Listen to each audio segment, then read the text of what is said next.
ക്ലാസ്സിലെ എല്ലാ കുട്ടികൾക്കും നമ്മുടെ രണ്ടാമത്തെ വീഡിയോയിലേക്ക് സ്വാഗതം.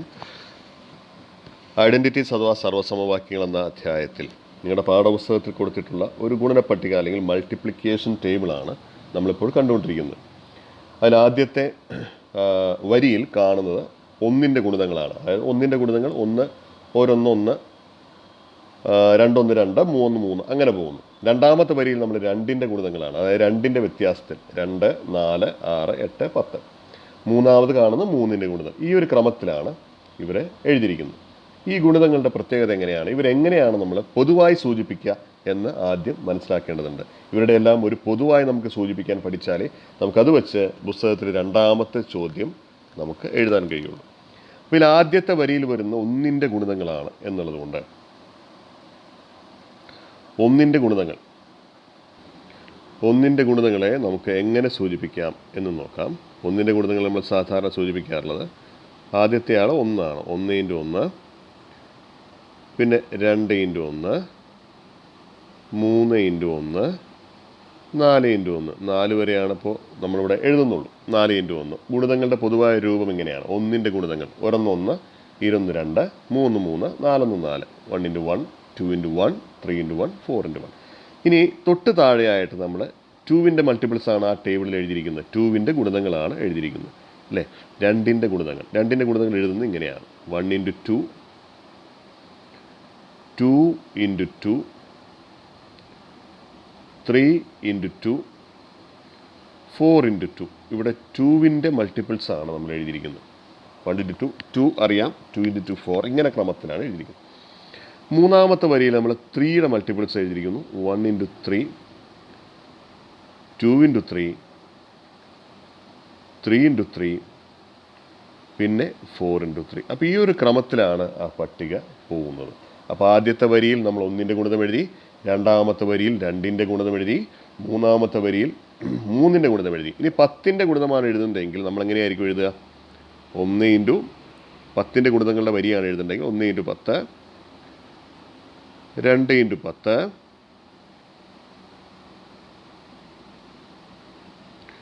3 × 10, 4 × 10 എന്ന ക്രമത്തിലായിരിക്കും നമ്മൾ 10ൻ്റെ ഗുണിതങ്ങൾ എഴുതുക. അപ്പോൾ പൊതുവായി പറഞ്ഞാൽ എക്സ് എന്ന് പറയുന്ന സംഖ്യയുടെ ഗുണിതങ്ങളാണ് നമ്മൾ എഴുതുന്നതെങ്കിൽ, എക്സ് എന്ന് പറയുന്ന സംഖ്യയുടെ ഗുണിതങ്ങളാണ് എഴുതുന്നതെങ്കിൽ എങ്ങനെയായിരിക്കും നമ്മൾ അതിനെ എഴുതുക? 1 × എക്സ്, പിന്നെ 2 × എക്സ്, 3 × എക്സ്, 4 × എക്സ്, ഇങ്ങനെയായിരിക്കും നമ്മൾ എഴുതുക. ഇതാണ് അതിലെ ഗുണനപ്പട്ടികയിലെ ഒരു വരിയിൽ വരുന്ന സംഖ്യകളുടെ പൊതുവായ രൂപം എങ്ങനെയാണ്. 1 × എക്സ്, 2 × എക്സ്, എക്സിൻ്റെ ഗുണിതങ്ങളാണ് എഴുതുന്നതെങ്കിൽ നമുക്കറിയാം 1ൻ്റെ ഗുണിതങ്ങൾ എഴുതുന്നത് എങ്ങനെയാണെന്ന് പറഞ്ഞു നമ്മൾ, 2ൻ്റെ ഗുണിതങ്ങൾ എങ്ങനെയാണ് എഴുതുന്നതെന്ന് പറഞ്ഞു, 10ൻ്റെ ഗുണിതങ്ങൾ എങ്ങനെയാണ് എഴുതുന്നതെന്ന് പറഞ്ഞു. അങ്ങനെ പൊതുവായിട്ട് എക്സ് എന്ന് പറയുന്ന സംഖ്യയുടെ ഗുണിതമാണെങ്കിൽ എങ്ങനെയാണ് നമ്മൾ എഴുതുക എന്നാണ് ഇവിടെ സൂചിപ്പിച്ചിരിക്കുന്നത്. എക്സ് എന്ന് പറയുന്ന സംഖ്യയുടെ ഗുണിതങ്ങളാണെങ്കിൽ നമ്മൾ എങ്ങനെ എഴുതും? 1 × എക്സ്, പിന്നെ 2 × എക്സ്, പിന്നെ 3 × എക്സ്, പിന്നെ 4 × എക്സ് എന്ന ക്രമത്തിലാണ് മുമ്പോട്ട് പോവുക. ഇനി ഇതിൻ്റെ തൊട്ട് താഴെയുള്ള വരിയിൽ ആരുടെ ഗുണിതമായിരിക്കും വരിക? x+1 എന്ന് പറയുന്ന സംഖ്യയുടെ ഗുണിതങ്ങളായിരിക്കും വരിക. അതിനെ നമ്മൾ എങ്ങനെയായിരിക്കും എഴുതുക? 1 × x+1, 2 ഗുണനം ചിഹ്നം ഇട്ടില്ലെങ്കിൽ കുഴപ്പമില്ല, 2x+1, ഗുണനചിഹ്നം നമ്മൾ ഇടാറില്ല സാധാരണ, അപ്പോൾ ഇങ്ങനെ എഴുതുക 3 × x+1, പിന്നെയോ 4 × x+1. ഇതിൻ്റെ താഴെ ആരായിരിക്കും വരിക? x+2 എന്ന് പറയുന്ന സംഖ്യയുടെ ഗുണിതമായിരിക്കും വരിക. എങ്ങനെ എഴുതും? 1 × x+2, 2 × x+2, 3 × x+2, 4 × x+2. ഇങ്ങനെയാണ് നമ്മളവിടുത്തെ ഗുണനപ്പട്ടികയുടെ വരികൾ വരുന്നത്. അപ്പോൾ ആദ്യത്തെ വരിയിൽ ആരെയാണ് കാണുന്നത്? എക്സിൻ്റെ ഗുണിതങ്ങൾ. രണ്ടാമത്തെ വരിയിൽ തൊട്ടടുത്ത സംഖ്യയായ x+1ൻ്റെ ഗുണിതങ്ങൾ. അടുത്ത വരിയിൽ അടുത്ത സംഖ്യയായ x+2ൻ്റെ ഗുണിതങ്ങൾ എന്ന ക്രമത്തിലാണ് പോകുന്നത്. ഇനി ഇവരിൽ എല്ലാവരെയും നമുക്ക് പൊതുവായി സൂചിപ്പിക്കണ്ടേ? അപ്പോൾ ഇവിടെ വരുന്ന ഈ സംഖ്യകൾ 1 2 3 4 എന്നീ സംഖ്യകളെയും മാറ്റി ഒരു പൊതുവായ രൂപം നമുക്ക് കൊടുക്കേണ്ടി വരും. ഇവരെയും മാറ്റിയിട്ട് പൊതുവായി ഒരു രൂപത്തിൽ സൂചിപ്പിക്കേണ്ടി വരും. അപ്പോൾ എക്സ് ഇപ്പോൾ നമ്മൾ കൊടുത്തു കഴിഞ്ഞു എന്നുള്ളതുകൊണ്ട് ആ 1, 2, 3, 4 എന്ന സംഖ്യകൾക്ക് പൊതുവായി നമ്മൾ y എന്ന രൂപം കൊടുത്താൽ ആദ്യത്തെ എന്താ വരിക? y ഗുണിക്കണം എക്സ്. എങ്ങനെ എഴുതാം? y into X. 1 ഇൻറ്റു എക്സിന് പകരം y ഇൻറ്റു എക്സ്. അടുത്തതോ y ഇൻറ്റു y അല്ല, 1 കഴിഞ്ഞാൽ 2 ആണ്. അപ്പോൾ എങ്ങനെ വരും? വൈയുടെ അടുത്ത സംഖ്യ y പ്ലസ് 1 ഗുണിക്കണം എക്സ് എന്ന് വരും. പിന്നെയോ y പ്ലസ് 2 ഗുണിക്കണം എക്സ് എന്ന് വരും. അവസാനം ആര് വരും? y പ്ലസ് 3 ഗുണിക്കണം എക്സ് എന്ന രൂപത്തിലാണ് വരിക. അതായത് 1-ന് പകരം y കൊടുത്തു, 2-ന് പകരം y പ്ലസ് 1 കൊടുത്തു, 3-ന് പകരം y പ്ലസ് 2 കൊടുത്തു, 4-ന് പകരം y പ്ലസ് 3 കൊടുത്തു. ഇനി ഇതുപോലെ അടുത്ത വരി എങ്ങനെയാണ് നമ്മൾ പൊതുവായി സൂചിപ്പിക്കുക? അടുത്ത വരി എന്ന് പറഞ്ഞാൽ ഈ വരി എങ്ങനെയാണ് ഇതുപോലെ പൊതുവായി സൂചിപ്പിക്കുക? എങ്ങനെയാണ് സൂചിപ്പിക്കുക? y ഇൻറ്റു എക്സ് പ്ലസ് 1 അല്ലേ? പിന്നെയോ y plus 1 into x plus 1. ഇങ്ങനെയാണ് ക്രമത്തിലാണ് പോവുക. പിന്നെയോ y plus 2 into x plus 1 നമുക്ക് അടുത്ത ബോർഡിൽ എഴുതാം. അപ്പോൾ കൃത്യമായിട്ട് നിങ്ങൾക്ക് മനസ്സിലാവും. അപ്പോൾ ആദ്യത്തെ വരി എങ്ങനെയാണ് സൂചിപ്പിക്കേണ്ടത്? y X, y plus 1 X, ഇത് എക്സിൻ്റെ ഗുണിതങ്ങളാണ് കേട്ടോ. y plus 2 X, y plus 3 X, ഇവയെല്ലാം എക്സിൻ്റെ ഗുണിതങ്ങളാണെന്ന് ഓർക്കുക. ഇനി വരുന്നത് എക്സ് പ്ലസ് 1-ൻ്റെ ഗുണിതങ്ങളാണ്. അവിടെയും y കൊണ്ടാണ് ഗുണിക്കേണ്ടത്. അപ്പോൾ y ഇൻറ്റു എക്സ് പ്ലസ് 1 ആദ്യം വരും. പിന്നെ y plus 1 into x plus 1, അവിടെ എല്ലാം എക്സ് പ്ലസ് 1-ൻ്റെ ഗുണിതങ്ങളാണ്. പിന്നെ y plus 2 into x plus 1, പിന്നെ y plus 3 into x plus 1. അപ്പോൾ ഈ ഒരു ക്രമത്തിലാണ് നമ്മൾ പോകുന്നത്. ഇനി അടുത്ത വരി എങ്ങനെയായിരിക്കും എഴുതുക? അടുത്ത വരി y ഇൻറ്റു, നിങ്ങൾക്ക് തന്നെ പറയാൻ കഴിയും എന്താ വരിക? എക്സ് പ്ലസ് 2 തന്നെ പറയൂ. y ഇൻറ്റു എക്സ് പ്ലസ് 2, പിന്നെ y plus 1 into x plus 2,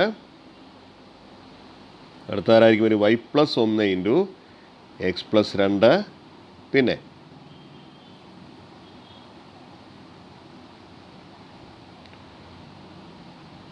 y plus 1 into x plus 2, പിന്നെ ആരാ വരിക? y plus 2 into x plus 2, അവസാനം y plus 3 into x plus 2. അവിടെ ആരാ വരുന്നത്? എക്സ് പ്ലസ് 2-ൻ്റെ ഗുണിതങ്ങളാണ് വരുന്നത് അല്ലേ?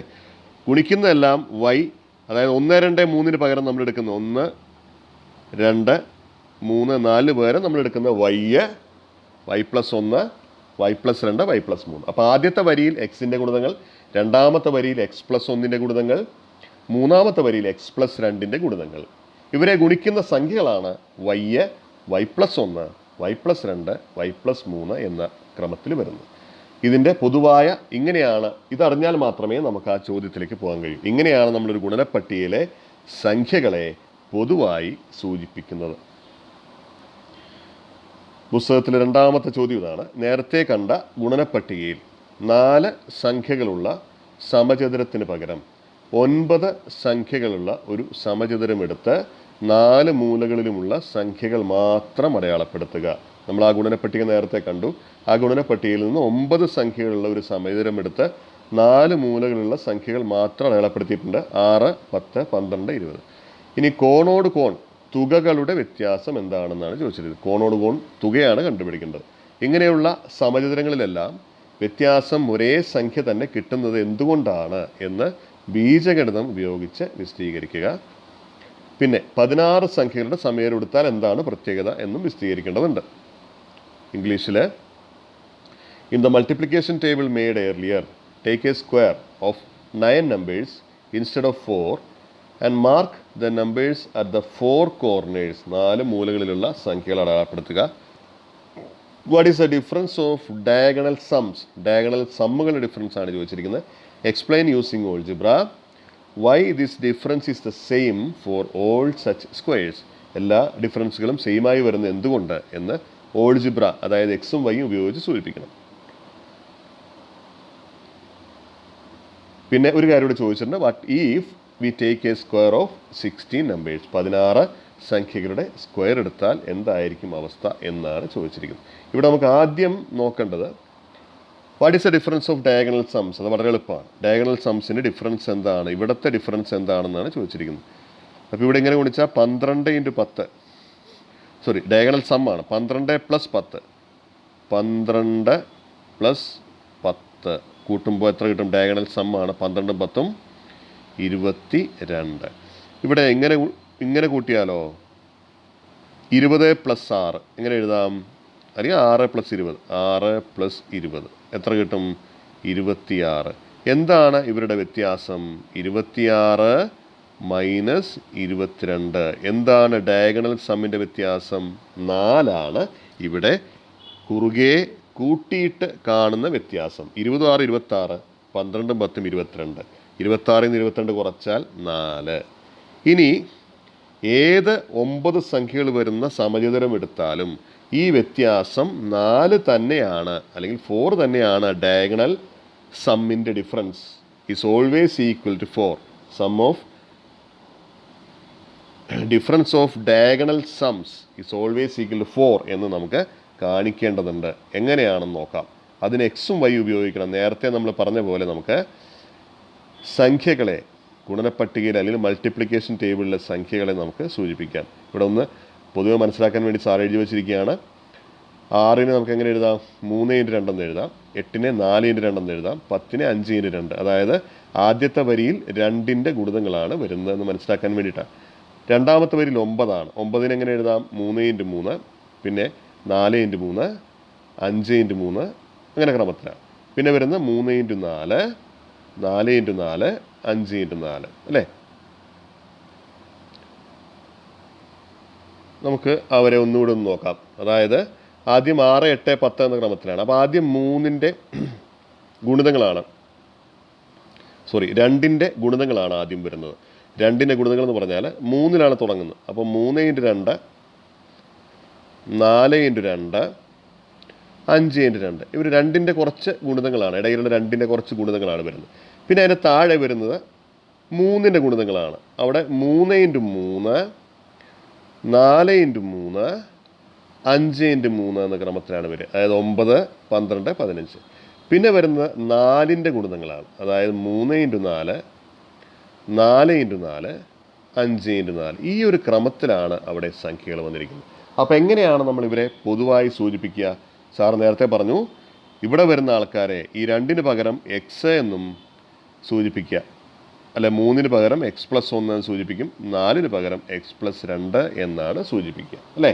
ഇനിയോ ഈ 3 4 5കൾക്ക് പകരം y ഉപയോഗിച്ചിട്ടാണ് നമ്മൾ സൂചിപ്പിക്കുക. അപ്പോൾ ആദ്യത്തെ ആളെ നമുക്ക് എങ്ങനെ സൂചിപ്പിക്കാം? y × x. രണ്ടാമത്തെ ആളെ എങ്ങനെ സൂചിപ്പിക്കാം?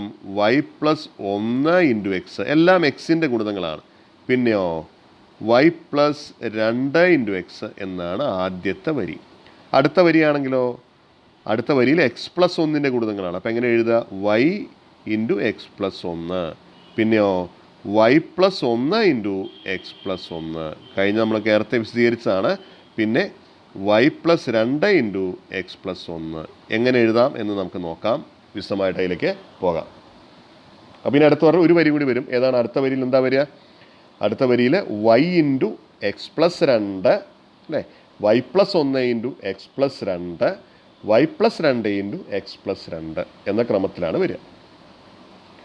ഇതാണ് നമുക്ക് വരുന്നത് y × x, പിന്നെ y+1 × x, y+2 × x. അപ്പോൾ ആദ്യത്തെ വരിയിൽ നമുക്ക് കിട്ടുന്നതെല്ലാം എക്സ് എന്ന് പറയുന്ന സംഖ്യയുടെ ഗുണിതങ്ങളാണ്. അതിനെ ഗുണിക്കുന്ന സംഖ്യകൾക്ക് വ്യത്യാസം വരും. ഇപ്പോൾ ആദ്യം നേരത്തെ 3 ആയിരുന്നു, 3ന് പകരം y, പിന്നെ 4ന് പകരം y+1, 5ന് പകരം y+2. ഇനി അടുത്ത വരിയിൽ x+1ൻ്റെ ഗുണിതങ്ങളാണ് y × x+1, പിന്നെ y+1 × x+1, y+2 ഇവിടെ x+1 ആണ്. ആ നോട്ടിൽ ചെറിയൊരു വ്യത്യാസമുണ്ട്, അത് തിരുത്തണം. എല്ലാം x+1ൻ്റെ ഗുണിതങ്ങളാണ്. ഇനി താഴെ വരുന്ന എല്ലാം, ഏറ്റവും താഴെ വരുന്ന വരിയിൽ, മൂന്നാമത്തെ വരിയിലെല്ലാം x+2ൻ്റെ ഗുണിതങ്ങളാണ്. അപ്പോൾ y × x+2, y+1 × x+2, y+2 × x+2. ഇനി എന്താ ചെയ്യേണ്ടത്? ഇനി നമുക്ക് വേണ്ടത് ഇവരുടെ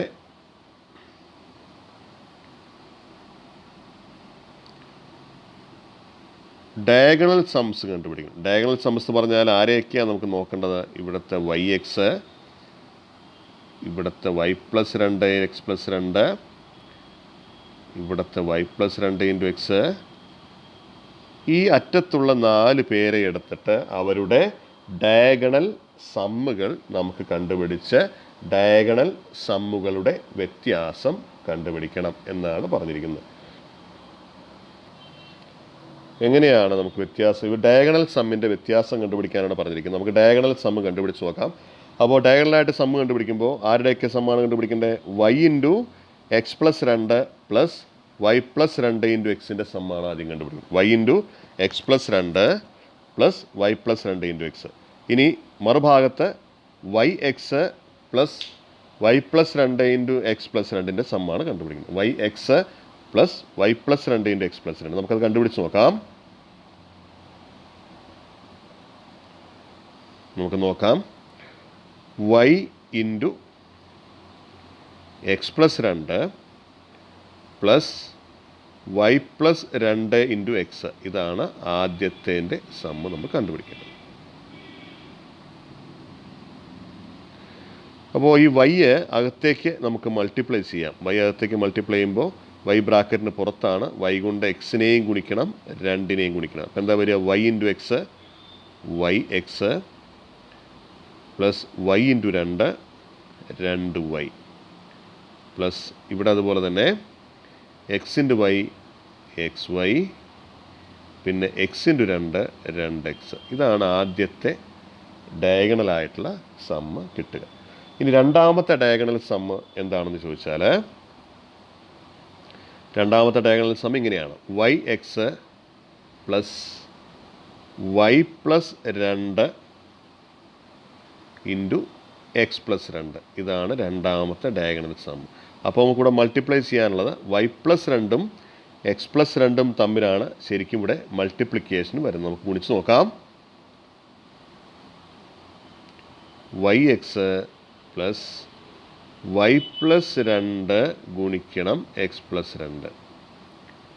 എങ്ങനെയാണ് മൾട്ടിപ്ലിക്കേഷൻ വരിക നോക്കാം. വൈ കൊണ്ട് ആദ്യം എക്സിനെ ഗുണിക്കണം, വൈ കൊണ്ട് 2നെ ഗുണിക്കണം, പിന്നെയോ 2 കൊണ്ട് എക്സിനെ ഗുണിക്കണം, 2 കൊണ്ട് 2നെ ഗുണിക്കണം. അപ്പോൾ വൈ എക്സ് ആദ്യമുണ്ടായിരുന്നു. വൈ കൊണ്ട് എക്സിനെ ഗുണിക്കുമ്പോൾ വീണ്ടും ഒരു വൈ എക്സ്, വൈ കൊണ്ട് 2നെ ഗുണിക്കുമ്പോൾ 2y, 2 കൊണ്ട് എക്സിനെ ഗുണിക്കുമ്പോൾ 2x, 2 കൊണ്ട് 2നെ ഗുണിക്കുമ്പോൾ 2 4. ഇങ്ങനെയാണ് നമുക്ക് കിട്ടുക. അവിടെ വൈ എക്സും വൈ എക്സും കൂട്ടിയാൽ 2 y x plus 2y plus 2x plus 4 നമുക്കിവിടെ സമ്മ് കിട്ടുക. നേരത്തെ നമ്മൾ എഴുതി വെച്ച ആളുമായിട്ട് ഇതിന് സാമ്യമുണ്ടോ എന്ന് നമുക്ക് ശ്രദ്ധിച്ച് നോക്കാം. നേരത്തെ എഴുതി വെച്ച ആൾ ഇതാണ്. എന്താണ് നേരത്തെ സമ്മ്? അവിടെ വൈ എക്സും എക്സ് വൈയും ചേർന്ന് അവിടെയും നമുക്ക് എന്ത് കിട്ടും? 2xy കിട്ടും. പിന്നെ അവിടെ ആരുണ്ട്? 2x plus 2y. അപ്പോൾ നേരത്തെ നമ്മൾ എഴുതി വെച്ച സമ്മ്, ആദ്യം നമുക്ക് കിട്ടിയ ഡയഗണൽ സമ്മ് എന്ന് പറഞ്ഞാൽ അവിടെയും 2xy അല്ലെങ്കിൽ 2yx ഉണ്ട്, പിന്നെ 2y ഉണ്ട്, 2x ഉണ്ട്. ഇവിടം വരേ ഉള്ളൂ നമുക്ക് ആദ്യം കിട്ടിയ ഡയഗണൽ സമ്മ്. അതായത് ഇവരുടെ വ്യത്യാസം കണ്ടാൽ ഇവർ തമ്മിൽ വ്യത്യാസം വരുന്നത് കുറച്ച് കഴിഞ്ഞാൽ എല്ലാവരും പോവും. 2yxും 2yxും പോവും, 2yയും 2yയും പോവും, 2xും 2xും പോയിട്ട് difference is always equal to, വ്യത്യാസം എപ്പോഴും എത്രയായിരിക്കും വരിക? 4 എന്ന സംഖ്യ ആയിരിക്കും കിട്ടുക എന്നർത്ഥം. കാരണം നമ്മൾ ആദ്യം കണ്ടുപിടിച്ച ഡയഗണൽ സമ്മ് ഇങ്ങനെയായിരുന്നു. y ഇൻറ്റു എക്സ് പ്ലസ് 2 കണ്ടപ്പോൾ എന്ത് കിട്ടി? yx plus y into X yx, y into 2 2y കിട്ടി അല്ലേ? y into 2 2y. ഇവിടെയാണെങ്കിലോ ഇവിടെ എങ്ങനെ കിട്ടി? ഇവിടെ എക്സ് അകത്തേക്ക് മൾട്ടിപ്ലൈ ചെയ്യുക. എക്സ് അകത്തേക്ക് മൾട്ടിപ്ലൈ ചെയ്യുമ്പോൾ x into y x y plus x into 2 2x. ഈ എക്സ് വൈയും വൈ എക്സും രണ്ടും ഒന്ന് തന്നെയാണ്. നമുക്ക് രണ്ടും കൂടി കൂട്ടിയിട്ട് എങ്ങനെ എഴുതാം? 2yx എന്ന് അല്ലെങ്കിൽ 2xy എന്ന് ഒരു രൂപത്തിൽ എഴുതാം. പിന്നെ ആരൊക്കെയാണ് ബാക്കിയുള്ളത്? 2yയും 2xും പ്ലസ് 2y പ്ലസ് 2x. ഇതാണ് നമുക്ക് ആദ്യത്തെ ഡയഗണൽ സമ്മ് കിട്ടുക. ഇനി രണ്ടാമത്തെ ഡയഗണൽ സമ്മ് നമുക്ക് എന്താ കിട്ടിയാൽ നോക്കിയേ. രണ്ടാമത്തെ diagonal sum yx plus y plus 2 into x plus 2. എങ്ങനെയാണ് y plus 2 into x plus 2 നമ്മൾ ചെയ്യുക? y plus 2 into x plus 2 ചെയ്യാൻ ആദ്യം y കൊണ്ട് എക്സിനെ ഗുണിക്കുന്നു, വൈ കൊണ്ട് 2നെ ഗുണിക്കുന്നു. അതാണ് y into x y x, y into 2 2 y. പിന്നെ 2 കൊണ്ട് എക്സിനെ ഗുണിക്കുന്നു, 2 കൊണ്ട് 2നെ ഗുണിക്കുന്നു. അതാണ് 2x പ്ലസ് 2 ഇൻറ്റു 2 4. ഇത് നമുക്കൊന്ന് കൂട്ടി എഴുതിയാൽ വൈ എക്സും കൂട്ടുമ്പോൾ 2yx വരും. ഒന്ന് കൂട്ടി എഴുതാം നമുക്ക്.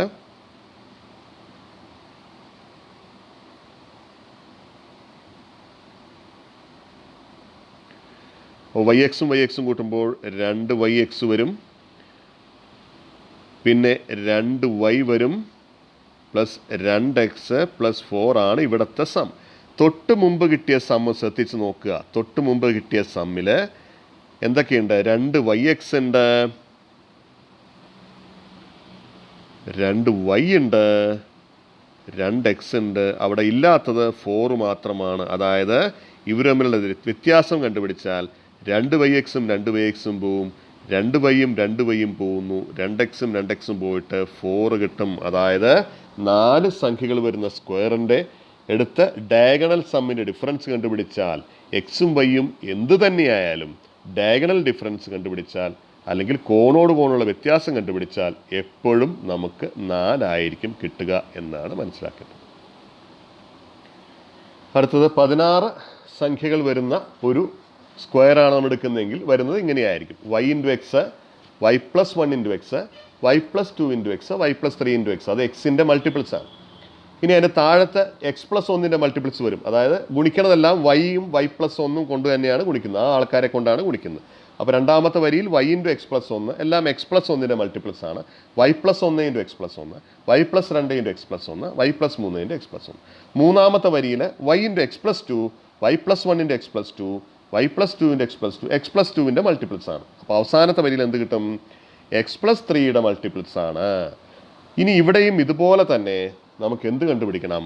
ഡയഗണൽ സമ്മിൻ്റെ ഡിഫറൻസ് കണ്ടുപിടിക്കണം. ഡയഗണൽ സമ്മിൻ്റെ ഡിഫറൻസ് കണ്ടുപിടിക്കാൻ നമ്മളിവിടെ ഡയഗണലായി വരുന്ന ആളുകൾ ആരൊക്കെയാണ് ഒന്ന് ശ്രദ്ധിച്ച് നോക്കുക. വൈ എക്സും പിന്നെ വൈ പ്ലസ് 3 എക്സ് പ്ലസ് 3. ഇനി ഇപ്പുറത്ത് ആരൊക്കെയാണ് വരിക? വൈ ഇൻറ്റു എക്സ് പ്ലസ് 3യും വൈ പ്ലസ് 3 ഇൻറ്റു എക്സുമാണ് വരിക. അപ്പോൾ നേരത്തെ നമ്മൾ ചെയ്ത പോലെ നമുക്കൊന്ന് ചെയ്ത് നോക്കാം. അപ്പോൾ ആദ്യം നമ്മൾ എടുക്കുന്നത് വൈ ഇൻറ്റു എക്സ് പ്ലസ് 3യും വൈ പ്ലസ് 3 ഇൻറ്റു എക്സും എന്ന് പറയുന്ന ഡയഗണൽ സമ്മാണ്. Y into x plus 3 plus y plus 3 into x, y into x plus 3 plus y plus 3 into x. എങ്ങനെയാണ് നമ്മൾ ചെയ്യുക? മുമ്പ് നമ്മൾ ചെയ്തതുപോലെ തന്നെ, കാര്യമായ വ്യത്യാസങ്ങളൊന്നും ഇവിടെ ഇല്ല. ഇവിടെ വൈ ബ്രാക്കറ്റിന് ഔട്ട്സൈഡാണ്, അതുകൊണ്ട് വൈ കൊണ്ട് അകത്തേക്ക് ഗുണിക്കുക. Y into x, y into 3. ഇവിടെ എക്സ് ബ്രാക്കറ്റിന് പുറത്താണ്, അപ്പോൾ അകത്തേക്ക് ഗുണിക്കുക. X into y, x into 3. അപ്പോൾ എന്തായിരിക്കും കിട്ടുക? വൈ ഇൻറ്റു എക്സ് എന്ന് പറഞ്ഞാൽ വൈ എക്സ് എന്നോ എക്സ് വൈ എന്നോ ഏത് രൂപത്തിൽ നമുക്ക് എഴുതാം? വൈ എക്സ് എന്ന് വരും. ഇനി വൈ ഇൻറ്റു 3 എത്രയാവും? 3y, 3y. ഇവിടെ ഇതുപോലെ വൈ ഇൻറ്റു എക്സ്, ഇവിടെയും എന്ത് കിട്ടും? എക്സ് ഇൻറ്റു വൈ എന്ന് കിട്ടും. X y plus 3 into x എങ്ങനെ എഴുതാം? 3x. ഈ വൈ എക്സും എക്സ് വൈയും തുല്യമാണ്. കാരണം 2നെ 3 കൊണ്ട് ഗുണിച്ചാലും 3നെ 2 കൊണ്ട് ഗുണിച്ചാലും ഉത്തരം 6 തന്നെ. അപ്പോൾ ഈ വൈ എക്സിനെ 2 കൂടി നമ്മൾ ചേർത്ത് വൈ എക്സും കൂടി കൂട്ടിയിട്ട് നമുക്ക് എങ്ങനെ എഴുതാം? 2yx എന്ന് എഴുതാം. പ്ലസ് എന്ത് വരും? 3y plus 3x. അപ്പോൾ നേരത്തെ നമ്മൾ എഴുതിയ ആ ഒരു തുകയുമായി ഇതിനൊരു സാമ്യമുണ്ട് അല്ലേ? കാരണം നേരത്തെ നമ്മൾ 4 എണ്ണത്തിൻ്റെ സ്ക്വയർ എടുത്തപ്പോൾ എന്താ കിട്ടിയെന്ന് ശ്രദ്ധിച്ചോ? ഓർമ്മയുണ്ടോ? എന്താണത്? 2yx plus 2y plus 2x ആണ് കിട്ടി. ഇവിടെ നേരെ ചെറിയൊരു വ്യത്യാസം. എന്താ കിട്ടുക? 3y പ്ലസ് 3x ആണ് കിട്ടുക. ഇനി നമുക്ക് അടുത്ത ഡയഗണൽ സമ്മിലേക്ക് ഒന്ന് ശ്രദ്ധിച്ച് നോക്കാം. അടുത്ത ഡയഗണൽ സമ്മിൽ ആരൊക്കെയാണ് വരിക? അതിൽ yx plus y plus 3 into x plus 3. ഇതിനും ഒരു സാമ്യമുണ്ട് അല്ലേ? yx നമുക്ക് നോക്കാം, കൂട്ടി നോക്കാം. yx plus y plus 3 into x plus 3. ഇവിടെ നമുക്ക് കാൽക്കുലേഷൻ അല്ലെങ്കിൽ കണക്ക് കൂട്ടൽ ചെയ്യാനുള്ളത് y plus 3 into x plus 3യിലാണ്. എങ്ങനെയാണ് ഗുണിക്കുക? നമുക്കറിയാം. ആദ്യം y കൊണ്ട് എക്സിനെ ഗുണിക്കണം, പിന്നീട് y കൊണ്ട് 3യെ ഗുണിക്കണം, പിന്നെ 3 കൊണ്ട് എക്സിനെ ഗുണിക്കണം, 3 കൊണ്ട് 3യെ ഗുണിക്കണം. അപ്പോൾ എന്തായിരിക്കും ഉത്തരം കിട്ടുക? yx പ്ലസ് ഇനി y കൊണ്ട് എക്സിനെ ഗുണിക്കുമ്പോൾ വീണ്ടും ഒരു yx, y ഇൻറ്റു 3 ചെയ്യുമ്പോൾ 3y, 3 ഇൻറ്റു എക്സ് ചെയ്യുമ്പോൾ 3x, 3 ഇൻറ്റു 3 ചെയ്യുമ്പോൾ 3 ഇൻറ്റു 3 9. സിംപ്ലിഫൈ ചെയ്യുമ്പോൾ വൈ എക്സും കൂടി കൂട്ടിയിട്ട് നമ്മൾ എങ്ങനെ എഴുതി? 2yx എന്ന് എഴുതി. പിന്നെ വരുന്ന ആരൊക്കെയാ? 3y plus 3x. അവസാനം എന്ത് വരും? 9. തൊട്ട് മുമ്പ് നമ്മൾ കണ്ടുപിടിച്ച ഡയഗണൽ സമ്മ് എന്തായിരുന്നു? നമുക്ക് ഓർമ്മയുണ്ട്. അത് 2yx plus 3y plus 3x. കൃത്യമായി പറയാം, ഇവരുടെ ഡിഫറൻസ് കുറച്ച് കഴിഞ്ഞാൽ 2yxും പോവും, 3yയും പോവും, 3xും പോയിട്ട് അവരുടെ ഡിഫറൻസ്, ഡയഗണൽ സമ്മിൻ്റെ ഡിഫറൻസ് എത്രയാണ് വരിക? 9 വരിക. അപ്പോൾ 9 അവരുടെ ഡയഗണൽ സമ്മിൻ്റെ ഡിഫറൻസ് വരുന്നത് അല്ലേ. അപ്പോൾ 4 സംഖ്യകളുള്ള 4 നമ്മൾ ആദ്യം എടുത്ത ഉത്തരത്തിൽ എത്ര കിട്ടി? ആദ്യം എടുത്ത ആ ഒരു സ്ക്വയറിൻ്റെ ഉത്തരം നമുക്ക് 4. ഡയഗണൽ സമ്മിൻ്റെ ഡിഫറൻസ് 4 കിട്ടിയത്. രണ്ടാമത് ചെയ്തപ്പോൾ നമുക്ക് 9 ഡയഗണൽ സമ്മിൻ്റെ ഡിഫറൻസ് കിട്ടിയത്. ഇത് എക്സിൻ്റെയും വൈയുടെയും വില എന്ത് തന്നെയായാലും അതെല്ലാം പോയിട്ട് നമുക്ക് ഉത്തരം 9 തന്നെയായിരിക്കും കിട്ടുക എന്നാണ് നമ്മൾ മനസ്സിലാക്കേണ്ടത്. ഇവിടെ നമുക്ക് കിട്ടിയത് 9 സംഖ്യകളുള്ള സമചതുരം എടുത്തപ്പോൾ കോണോട് കോൺ വരുന്ന വ്യത്യാസം നമ്മൾ കണ്ടുപിടിച്ചു. ഉത്തരം നമുക്ക് എന്ത് കിട്ടി? 4 കിട്ടി. 9 സംഖ്യയുള്ള സമചതുരം എടുത്തപ്പോൾ 4. അതിന് മുമ്പത്തേന്ന് സാറ് പറഞ്ഞതാണ്. അവസാനം നമ്മൾ കണ്ടുപിടിച്ച 16 സംഖ്യയുള്ള സമചതുരം എടുത്തു. അവരുടെ കോണോട് കോണുള്ള വ്യത്യാസം കണ്ടുപിടിച്ചപ്പോൾ നമുക്ക് 9 കിട്ടി എന്നാണ് നമുക്ക് മനസ്സിലാക്കാൻ. ഇവിടെ പൊതുവായൊരു പ്രത്യേകത നമ്മൾ കാണുന്നത് എന്താണ്? ഇവരുടെ കോണോട് കോൺ ഉള്ള വ്യത്യാസമായി കിട്ടുന്നത് ഒരു പൂർണ്ണവർഗ സംഖ്യയായിട്ടാണ് കിട്ടുന്നത്. 4 എന്ന് പറഞ്ഞാൽ 2ൻ്റെ സ്ക്വയർ, 9 എന്ന് പറഞ്ഞാൽ 3ൻ്റെ സ്ക്വയറാണ് അല്ലേ. ഇതാണ് നമ്മുടെ രണ്ടാമത്തെ ചോദ്യത്തിൻ്റെ ഉത്തരമായിട്ട് വരുന്നത്. Thank you.